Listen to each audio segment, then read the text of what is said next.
Shalom, selamat hari Minggu Bapak Ibu MDC Pekanbaru. Bersyukur dan puji Tuhan hari ini kita semua boleh ada kesempatan untuk kita datang beribadah kepada Tuhan, semua karena anugerah dan kebaikan Tuhan dalam kehidupan kita. Dan hari ini dengan ucapan syukur kita akan memuji dan menyembah Tuhan. Tapi sebelumnya kita akan berdoa dan mari kita persiapkan hati kita berdoa di hadapan Tuhan. Bapa kami yang bertahta di bumi dan di surga, sungguh kami bersyukur ya Tuhan buat anugerah-Mu yang begitu luar biasa boleh terjadi dalam kehidupan kami sampai saat ini. Khususnya hari ini Tuhan, pagi hari ini kami sudah datang menghampiri Engkau Tuhan untuk memuji dan mempermuliakan nama-Mu, sebab nama-Mu besar, sebab nama-Mu hidup, nama-Mu melebihi apapun dalam kehidupan kami Tuhan. Dan oleh sebab itu hari ini kami akan memuliakan nama-Mu, Yesus Tuhan kami. Terpujilah Engkau Tuhan dalam kehidupan kami. Di dalam nama Yesus sama-sama kita katakan amin. Mari kita angkat pujian, buka mata hatiku.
kami Tuhan semakin serupa dengan Engkau, dengan kebenaran yang selama ini sudah kami tahu Tuhan. Ini hati kami lembutkan dan ubah, dan janganlah hati kami.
Jamalah dan lembutkanlah hati kami supaya tulus dan sekutu hati-Mu Tuhan.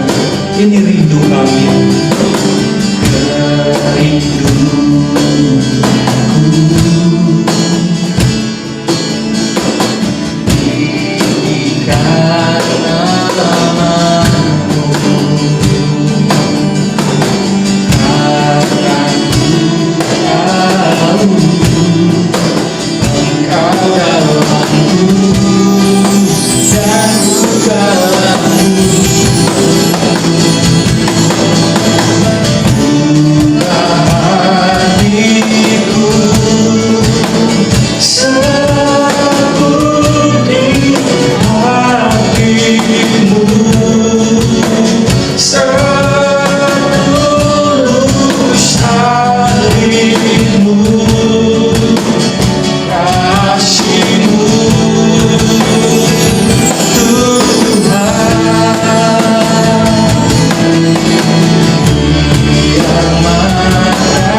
Jadi sepertimu hati kami Tuhan, semakin sepertimu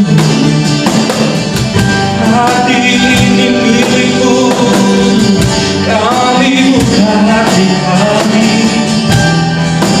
untukmu Yesus, sebab hati ini menyembahmu. Hati ini tempat memuji nama-Mu. Hati ini tempat berbicara bersama-Mu. Tuluskan hati kami Yesus, sebab hati ini milik-Mu. Sebab hati ini menyembah-Mu. Hati kami menyembah-Mu. Mari angkat penyembahan ini.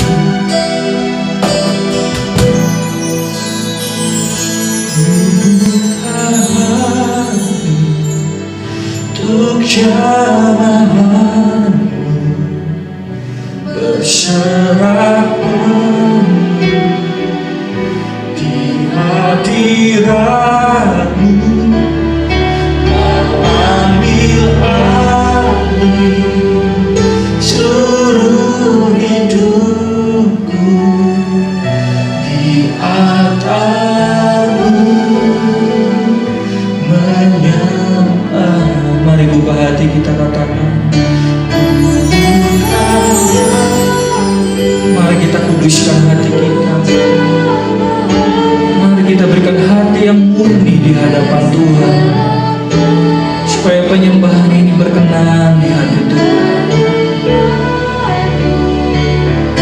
Kau ambil alih seluruh hidupku, altar-Mu menyembah-Mu.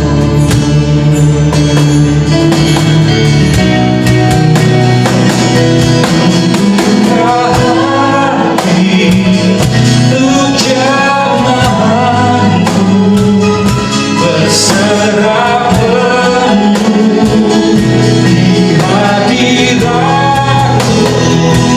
Kau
Shalom Bapak Ibu Saudara, bertemu kembali. Walaupun secara online kita tetap antusias, kita tetap semangat untuk mendengarkan kebenaran firman Tuhan. Mari kita terlebih dahulu berdoa sebelum kita belajar tentang kebenaran firman Tuhan.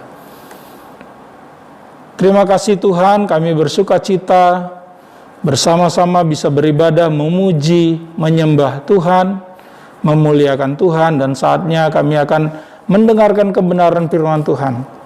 Engkau yang menolong kami, pimpin kami ya Roh Kudus, sehingga kebenaran firman-Mu bisa membawa kami lebih dekat lagi kepada isi hati-Mu, dan bahkan untuk melakukan kehendak-Mu di tengah-tengah kehidupan kami. Engkau urapi setiap kami dimanapun kami berada, di rumah kami, di tempat kos kami, dimanapun Tuhan, Engkau memberkati kami semua. Terima kasih Bapa, kami sambut firman Tuhan dalam nama Yesus. Haleluya. Amin. Minggu yang lalu merupakan minggu pertama dari bulan Agustus, dan kita sudah mengawali proses pembelajaran dengan tema berpadanan dengan Injil. Dan itu menjadi tema sepanjang bulan Agustus ini.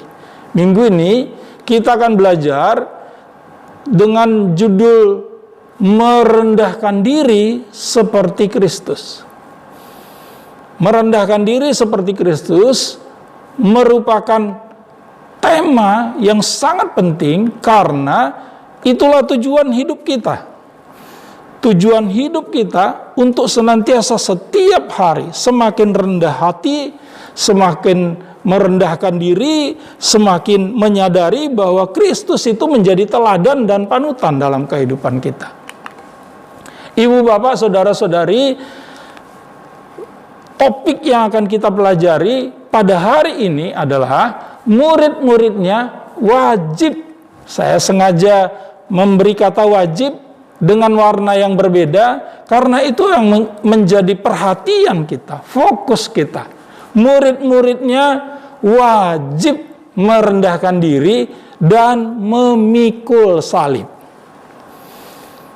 Dari judul dan topik yang akan kita pelajari itu, ada dua hal yang akan kita dalami pada minggu kedua di bulan Agustus ini. Yang pertama, mengikuti teladan Kristus. Dimanapun Bapak Ibu Saudara berada, apapun aktivitasmu, apapun kegiatanmu, apapun pekerjaanmu, mari kita menyadari bahwa poin yang pertama yang harus kita lakukan adalah kita harus mengikuti teladan Kristus. Bukan hanya mengikuti teladan Kristus, poin yang kedua yang harus kita lakukan, yang harus kita kerjakan sepanjang umur hidup kita, sepanjang kehidupan kita adalah menyelesaikan tugasnya hingga tuntas. Tuhan Yesus telah menyelesaikan tugasnya 2000 tahun yang lalu di kayu salib. Namun kita perlu menyelesaikan semua tugas yang diembankan oleh Bapa kepada kita sebagai anak-anaknya, sebagai murid-muridnya. Itulah tugas yang diberikan oleh Kristus kepada kita semua, umat tebusannya. Dua hal itu kita akan pelajari dari dalam kitab Filipi pasal yang kedua, ayat 5 sampai 8. Filipi pasal yang kedua, ayat 5 sampai 8. Saya akan baca ayat 5, 6, 7, dan 8. Hendaklah kamu dalam hidupmu bersama menaruh pikiran dan perasaan yang terdapat juga dalam Kristus Yesus, yang walaupun dalam rupa Allah tidak menganggap kesetaraan dengan Allah itu sebagai milik yang harus dipertahankan, melainkan telah mengosongkan dirinya sendiri dan mengambil rupa seorang hamba dan menjadi sama dengan manusia. Ayat yang ke-8, dan dalam keadaan sebagai manusia, ia telah merendahkan dirinya dan taat sampai mati, bahkan sampai mati di kayu salib. 4 ayat ini akan menjadi bahan perenungan dan pembelajaran kita selama 30 menit ke depan. Kita akan belajar poin yang pertama, mengikuti teladan Kristus. Ayat yang kelima tadi berkata, hendaklah kamu dalam hidupmu bersama menaruh pikiran dan perasaan. Saya sengaja memberikan warna yang berbeda, warna kuning, yang menjadi poin penting yang membuat menjadi latar belakang poin yang pertama ini. Jadi poin yang pertama, mengikuti teladan Kristus, muncul dari ayat kelima, yaitu hendaklah kamu dalam hidupmu. Jadi dalam kehidupan kita sebagai anak-anak Tuhan, sebagai murid-murid Tuhan, kita harus menaruh pikiran dan perasaan kita, menaruh pikiran dan perasaan kita yang terdapat juga dalam Kristus Yesus. Jadi kita nggak bisa berpikir sesuka hati kita. Kita nggak bisa mempergunakan perasaan kita sesuka hati kita. Kenapa? Karena harus di dalam Kristus Yesus. Itu sebabnya Bapak Ibu Saudara, poin yang pertama tadi menjadi acuan, menjadi teladan, mengikuti teladan Kristus. Namun tentu saja tidak sampai berhenti pada poin itu saja. Satu A kita akan belajar apa yang perlu kita lakukan kalau kita mau mengikuti teladan Kristus. Coba kita lihat ayat selanjutnya. Ayat yang ke-6 dikatakan demikian, yang walaupun dalam rupa Allah, ia tidak menganggap kesetaraan dengan Allah itu sebagai milik yang harus dipertahankan. Siapa yang dimaksud oleh Rasul Paulus ketika menulis kitab Filipi ini? Tentu saja Kristus Yesus. Ia yang dalam kesetaraan dengan Allah tidak menganggap hal itu sebagai milik yang harus dipertahankan. Ia meninggalkan surganya yang mulia. Ia meninggalkan semua hal yang mulia, yang kudus di surga yang kekal, dan lahir ke dunia 2000 tahun yang lalu di kandang domba Bethlehem. Besar sebagai anak seorang tukang kayu, Yusuf, dan kemudian memberikan nyawanya menjadi tebusan, korban, pembayar salah bagi semua dosa dan pelanggaran kita. Jadi poin 1A, kasihnya kepada manusia berdosa. Kita belajar tentang kasihnya yang tidak ada batasnya kepada manusia berdosa. Siapa manusia berdosa itu? Saudara dan saya, kita semua. Kalau Tuhan begitu mengasihi manusia berdosa, kita juga harus melakukan hal yang sama. Nanti kita pelajari hal itu lebih dalam pada poin yang kedua nanti. Nah, sekarang kita semakin disadarkan bahwa kedatangan Kristus itu adalah untuk menunjukkan betapa besar, betapa dalamnya, betapa tingginya kasihnya tidak terukur bagi manusia berdosa. Siapa itu manusia berdosa? Saya ulangi sekali lagi, saya dan saudara, kita semua. Jadi kasihnya sangatlah besar. Apa yang ditulis oleh Rasul Yohanes pada 1 Yohanes pasal yang ketiga ayat 16 meneguhkan hal itu. Dituliskan di sana, demikianlah kita ketahui kasih Kristus, yaitu bahwa ia telah menyerahkan nyawanya. Ia telah menyerahkan nyawanya untuk kita, dan di situ tadi ada kata wajib.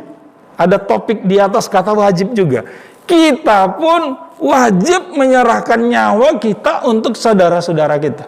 Hal ini mengingatkan kita bahwa Kristus yang sudah mati menebus semua dosa dan pelanggaran kita, itu menjadi teladan, menjadi contoh bagi kita betapa pentingnya kita juga untuk berkorban bagi sesama kita, memberikan sesuatu yang berharga, memberikan sesuatu yang bermanfaat bagi orang-orang di sekitar kita, bagi sesama kita. Jadi kasih, kita harus belajar dari teladan Kristus.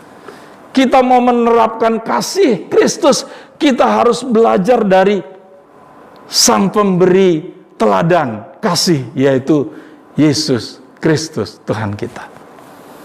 Itu poin 1A. Hal itu menyadarkan kita itu tadi, poin topiknya itu, bahwa kita itu wajib merendahkan diri dan memikul salib. Merendahkan diri dan memikul salib merupakan sebuah langkah iman bahwa kita meneladani Kristus. Langkah iman yang perlu kita lakukan setiap hari, 24 jam sepanjang hari kita perlu terus merendahkan diri dan memikul salib. Kita akan belajar poin selanjutnya, dikatakan pada ayat yang ke-7, melainkan telah mengosongkan dirinya. Mengosongkan dirinya. Siapa yang mengosongkan diri? Kristus tentunya. Ia meninggalkan surga yang mulia, ia yang adalah Allah, turun ke dunia, dan waktu ia turun ke dunia, ia tidak turun ke dunia sebagai Allah, tapi ia turun sebagai seorang manusia. Bayi kecil yang lahir di Bethlehem, anak seorang tukang kayu, Yusuf, dengan ibunya Maria. Ia tidak lahir di istana raja, ia tidak lahir di tempat yang mewah, ia lahir di tempat yang hina, di kandang domba. Ia mengosongkan dirinya dan menjadi sama dengan manusia. Poin 1B, ia mengesampingkan semua kuasa dan kemuliaannya. Semakin kita perlu memahami, semakin kita perlu menyadari bahwa Tuhan itu Tuhan yang begitu hebat, luar biasa. Kenapa? Karena ia mengesampingkan semua yang ia miliki. Bapak, Ibu, Saudara-saudari, hari ini kita mengenal Kristus dan mengalami kasih-Nya. Itu karena 2000 tahun yang lalu ia meninggalkan surga yang mulia, turun menjadi sama dengan manusia, dan kemudian sebagai seorang manusia ia menuntaskan semua tugas yang diberikan Bapa kepadanya. Ia mengorbankan dirinya, mati di kayu salib. Ia mengesampingkan kealahannya. Ia meninggalkan surganya yang mulia, jadi manusia, sama seperti saudara dan saya. Dan bahkan sebagai manusia, ia membayar semua dosa dan pelanggaran kita. Oleh karena itu, mari kita semakin menyadari kita perlu meneladani Kristus setiap hari dalam kehidupan kita. Kita terus belajar ayat yang ke-7 tadi. Ia telah mengosongkan dirinya sendiri dan mengambil rupa seorang hamba dan menjadi sama dengan manusia. Itu tadi yang saya sebutkan. 1C itu menjadi sama dengan manusia, menjadi sama dengan kita, penuh dengan keterbatasan, penuh dengan kesulitan. Tapi sebagai seorang manusia, ia justru dapat menuntaskan semua tugas dan semua amanat yang diberikan Bapa kepadanya untuk diselesaikan di tengah dunia. Kita bersyukur untuk itu semua. Itu karya Kristus. Kristus menjadi teladan bagi kita. Mari kita mengikuti teladan Kristus. Kita akan lanjut ke poin yang kedua. menyelesaikan tugasnya hingga tuntas. Ia telah menyelesaikan tugasnya hingga tuntas. Tapi ia memberikan tugas kepada kita semua.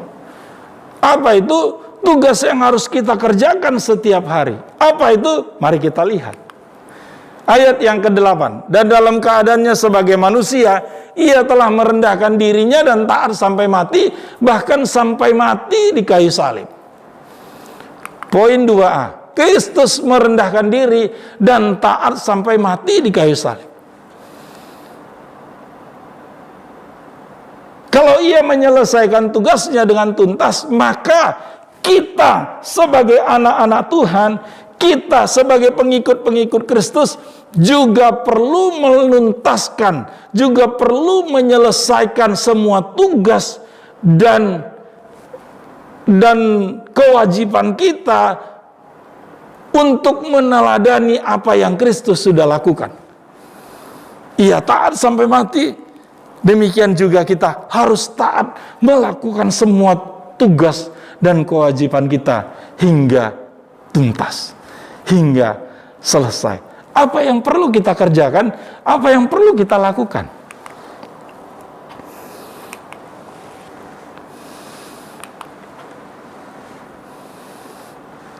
Tugas Kristus telah selesai dengan tuntas. Sekarang saatnya kita mengerjakan tugas kita. Setelah menyelesaikan tugasnya, ia kembali ke surga yang mulia. Dan saatnya sekarang ia menyertai kita melalui rohnya, supaya kita menuntaskan pekerjaan kita. Apa itu?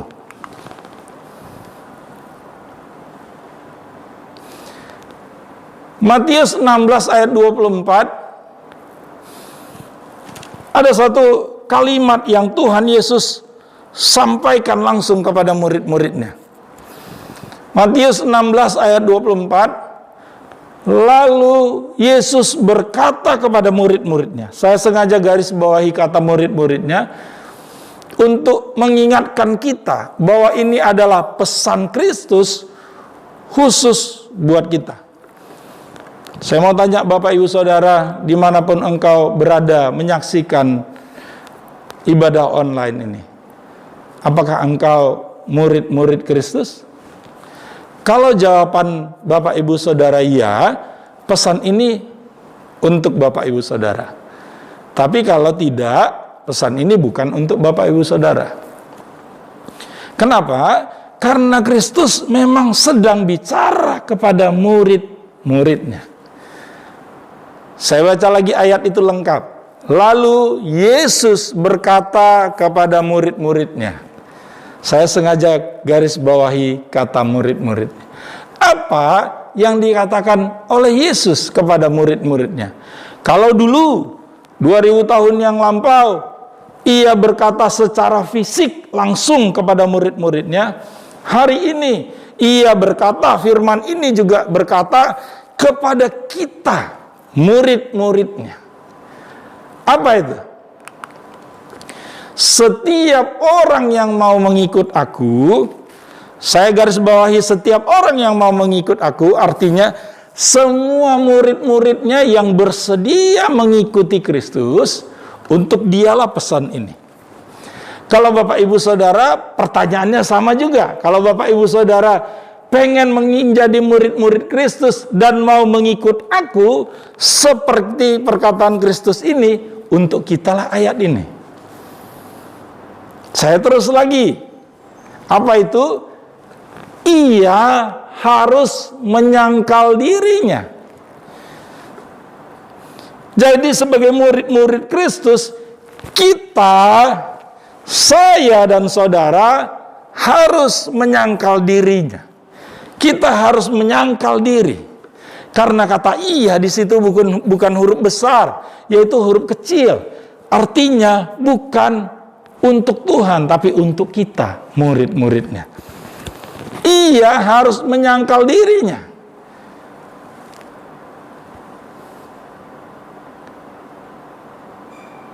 Kita coba lihat terjemahan lain, kata menyangkal itu apa ya? Kata menyangkal diri. Ia harus menyangkal dirinya. Menurut terjemahan bahasa Indonesia masa kini, ya, menurut terjemahan bahasa Indonesia masa kini,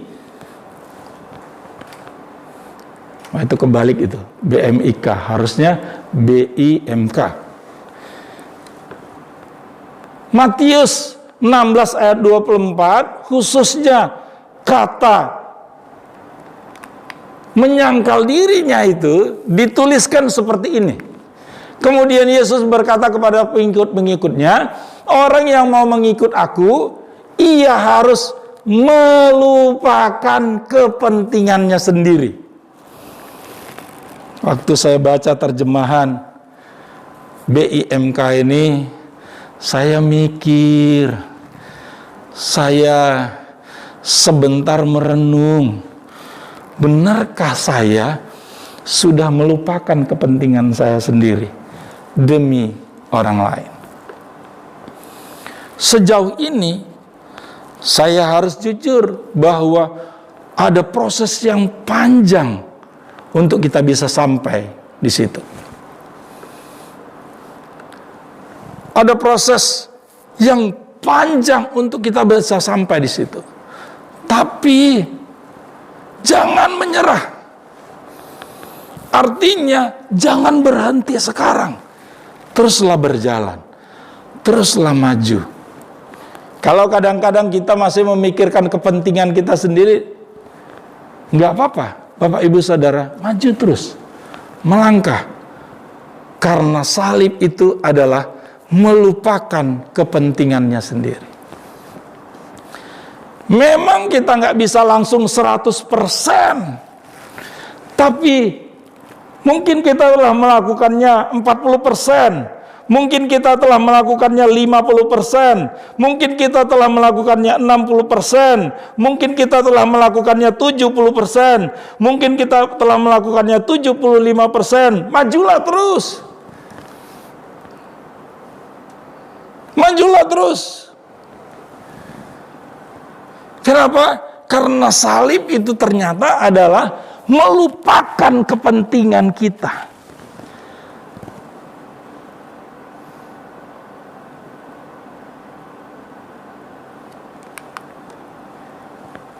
Itulah yang disebut dengan berpadanan dengan Injil. Berpadanan dengan Injil adalah keputusan setiap orang untuk semakin mengurangi kepentingan jasmania dia, hingga ia semakin besar dalam kepentingan rohaniah, hingga ia semakin dewasa dalam kerohaniannya, hingga ia semakin berpadanan dengan Injil. Semakin berpadanan dengan Injil berarti semakin dekat kepada kasih dan anugerah Kristus Yesus, Tuhan kita.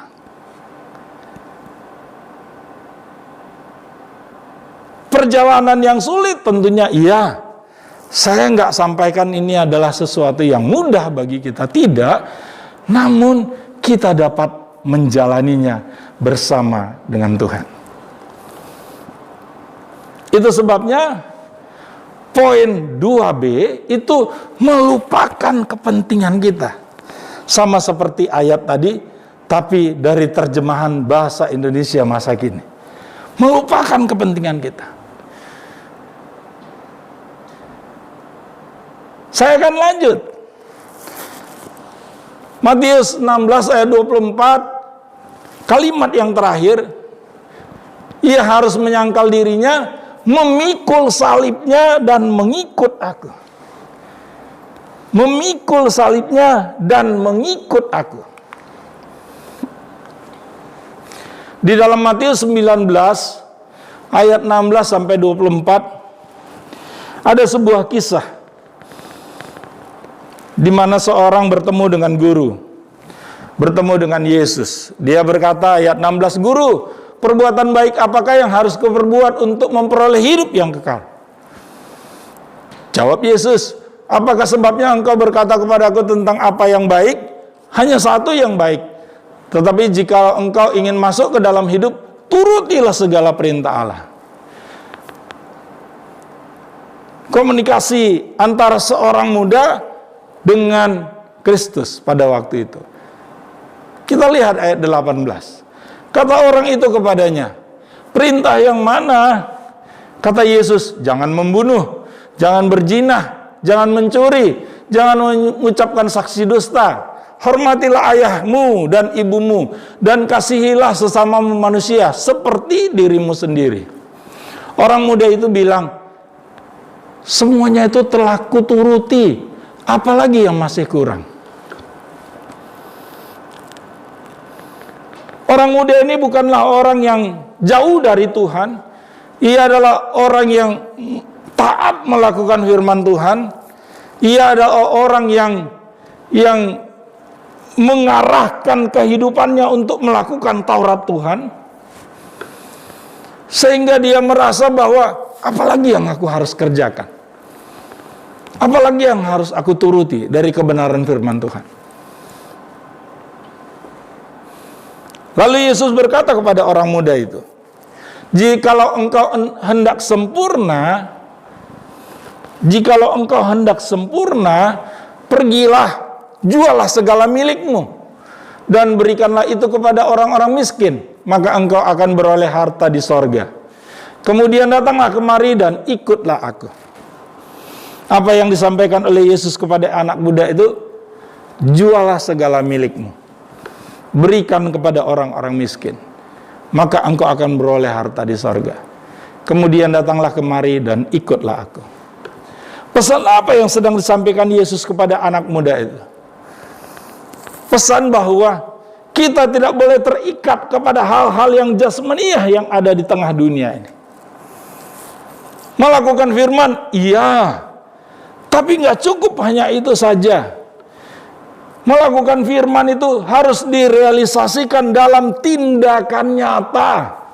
Harus diwujudkan dalam tindakan sehari-hari. Yesus berkata, pergilah, jual segala milikmu, berikan kepada orang miskin. Setelah itu, ikutlah aku. Mendengar itu, orang muda itu kemudian pergi dan sedih. Mengapa? Sebab banyak hartanya. Menjadi sebuah tantangan bagi dia. Dan bukan cuma sekadar tantangan, akhirnya ia gagal menerima tantangan itu. Ia pergi meninggalkan Yesus karena bagi dia itu sesuatu yang menyulitkan. Apa yang menyulitkan bagi kita ketika kita mengikut Yesus? Bisa saja bukan harta, bisa saja waktu kita, bisa saja bukan harta, bukan waktu. Apa itu? Kehidupan pribadi kita. Tuhan, Engkau boleh mengatur uangku, Engkau boleh mengatur waktuku, tapi jangan atur keluargaku. Nggak bisa. Tuhan, Engkau boleh atur keluargaku, Engkau boleh atur uangku, Engkau boleh atur hartaku, tapi jangan atur hidupku, hatiku. Nggak bisa. Harus diserahkan semuanya kepada Tuhan. Ketika orang muda itu mendengar bahwa ia harus menyerahkan semuanya pada Tuhan, pergilah ia dengan sedih sebab banyak hartanya. Mari kita menyadari bahwa ini sebagai sebuah pelajaran bagi kita. Pelajaran apa? Ayat 23 dikatakan seperti, Yesus berkata kepada murid-muridnya, aku berkata kepadamu, sesungguhnya sukar sekali bagi seorang kaya untuk masuk dalam kerajaan Allah. Sama sekali lagi aku berkata kepadamu, lebih mudah seekor unta masuk melalui lubang jarum daripada seorang kaya masuk ke dalam kerajaan Allah. Menjadi pembelajaran bagi kita bahwa ada hal yang dapat merintangi kita. Kita bukan berhadapan dengan pintu kerajaan yang tertutup, bukan. Pintu kerajaan Allah selalu terbuka, tapi ada yang menghalangi. Dalam kisah anak muda ini, hartanya menghalanginya. Dalam kisah orang yang lain mungkin bisa jadi jabatannya. Dalam kisah orang yang lain bisa jadi posisinya. Dalam kisah orang lain bisa lagi hal-hal yang lain. Itu sebabnya yuk kita belajar. Apa yang menjadi penghalang? Apa yang selama ini membuat kita tidak semakin maju di dalam Tuhan? Mari kita bawa itu kepada Tuhan, serahkan kepada Tuhan, dan mengikut Tuhan dengan sungguh-sungguh. Bukankah itu apa yang dituliskan oleh Lukas pasal 14 ayat 27? Perkataan Yesus kepada murid-muridnya, barang siapa tidak memikul salibnya. Salibnya di situ nya huruf kecil. Artinya setiap kita nih harus memikul salib kita. Barang siapa tidak memikul salibnya dan mengikut aku, ia tidak dapat menjadi muridku. Ibu, bapak, saudara-saudari sekalian, ini menjadi tantangan bagi kita. Kenapa? Bukankah kita sering menyebut bahwa diri kita ini murid Kristus? Orang Kristen itu adalah pengikut Kristus. Ayat ini menjelaskan, kalau kita tidak memikul salib dan mengikut Kristus, kita bukan murid Kristus. Apa salib kita hari ini? Keuangan kita? Yuk kita pikul. Apa salib kita hari ini? Waktu kita? Yuk kita pikul. Apa salib kita pada hari ini? Apapun itu, mari kita pikul dan mengikut Kristus dan menjadi muridnya. Poin yang ketiga, sebagai murid Kristus kita wajib memikul salib kita. Saya berdoa, apapun salibmu, apapun hal yang engkau akan serahkan kepada Tuhan, hidupmu, waktumu, pemikiranmu, talentamu, apapun itu, serahkan pada Tuhan.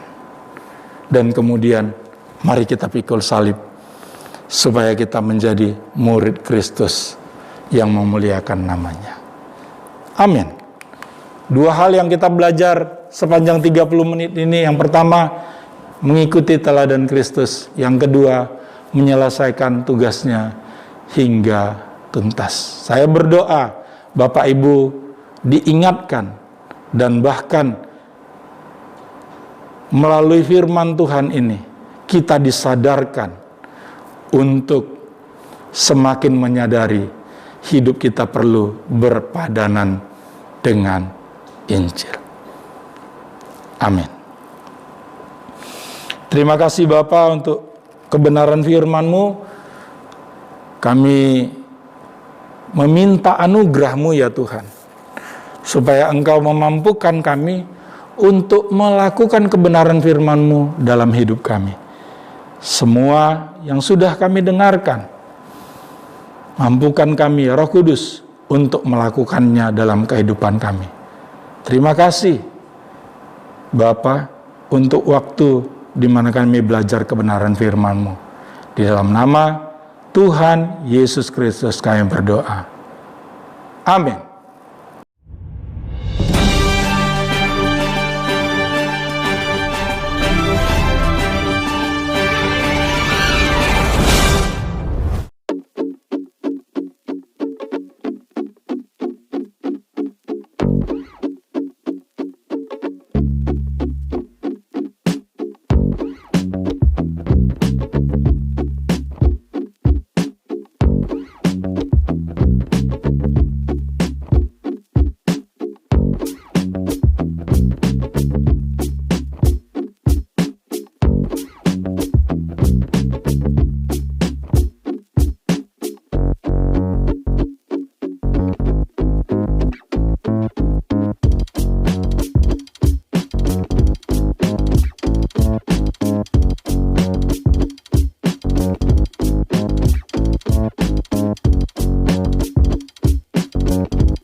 Bapak Ibu, saudara-saudari, dimanapun Bapak Ibu beribadah saat ini, kita akan mengakhiri ibadah kita dan marilah bangkit berdiri, terimalah berkat Tuhan. Angkatlah tanganmu di mana engkau berada, terimalah berkat-Nya. Tuhan memberkati engkau dengan berkat yang berlimpah-limpah. Cinta dan kasih sayang Kristus Yesus juga mengalir dalam kehidupanmu saat ini. Demikian juga penyertaan Roh Kudus menjadikan kita pribadi-pribadi yang tidak sendirian di tengah-tengah pandemi ini. Tidak sendirian dalam perjalanan kehidupan kita. Ada Roh Kudus yang menolong, menyertai, memberkati kehidupan kita. Terimalah berkat Tuhan di dalam nama Yesus Kristus. Semua yang percaya katakan amin. Tuhan Yesus memberkati kita semua. Shalom.